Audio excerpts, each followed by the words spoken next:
ঠাকুর মায়ের সঙ্গে কেমন ব্যবহার করতেন এ প্রসঙ্গে শ্রী শ্রী মা নিজেই বলেছেন, তিনি কখনো আমাকে তুই পর্যন্ত বলেননি।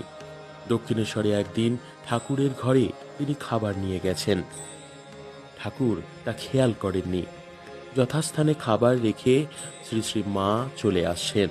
এমন সময় ঠাকুর তাঁর ভ্রাতুষ্পুত্রীর লক্ষ্মী খাবার নিয়ে গেলেন মনে করে বললেন, দরজাটা ভেজিয়ে দিয়ে যাস।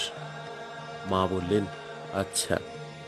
শ্রীরামকৃষ্ণ শ্রীমায়ের গলার স্বর শুনে চমকে উঠে বললেন, আহা তুমি, আমি ভেবেছিলুম লক্ষ্মী, কিছু মনে করো না। এমনভাবে বললেন যেন কত অপরাধ করে ফেলেছেন। দিয়ে যাস বলেছিলেন, তার জন্যই এত সংকোচ। পরদিন পর্যন্ত নহবতের সামনে গিয়ে শ্রী শ্রী মাকে বললেন, দেখো গো, সারা রাত আমার ঘুম হয়নি ভেবে ভেবে,